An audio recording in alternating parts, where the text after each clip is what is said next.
Maharashtra today 24 news सत्य परिस्थितीचा सविस्तर आढावा। ठाण्यातील मुंब्राजवळ कल्याण फाटा परिसरात टायरच्या गोदामाला भीषण आग लागली। आगीची तीव्रता इतकी जास्त असून आकाशात काळ्या धुराचे लोट उठत असल्याचं चित्र दिसतंय। त्यामुळे परिसरात आता घबराहट पसरली आहे। मिळालेल्या माहितीनुसार आगीची माहिती मिळताच अग्निशमन दलाची 3 वाहने तात्काळ घटनास्थळी रवाना करण्यात आली।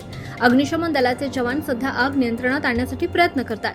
टायरच्या गोदामाला लागलेल्या आगीतून दाट काळा धूर वेगाने पसरतोय, त्यामुळे आजूबाजूच्या परिसरातील रहिवाशांना त्रास होतोय।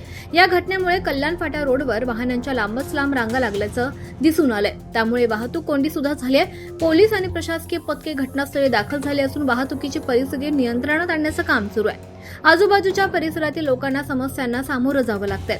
या घटनेमुळे शिळफाटा रोडवर वाहनांच्या लांबच लांब रांगा लागल्या असून वाहतुकीची कोंडी निर्माण झाली आहे। पोलीस आणि प्रशासकीय पथके घटनास्थळी दाखल झालेत। वाहतुकीची परिस्थिती नियंत्रणात आणण्याचं काम सुरू आहे। आगीचे कारण सध्या अज्ञात आहे। यात कोणीही जखमी झाल्याचं वृत्त नाहीये। अग्निशमन दल सध्या आग विझवण्याचं काम करत आहे। महाराष्ट्र टुडे मराठीसाठी ब्युरो रिपोर्ट, मुंब्रा, ठाणे। आजच महाराष्ट्र टुडे 24 न्यूजला सबस्क्राईब करा आणि सत्य परिस्थितीचा सविस्तर आढावा पहा।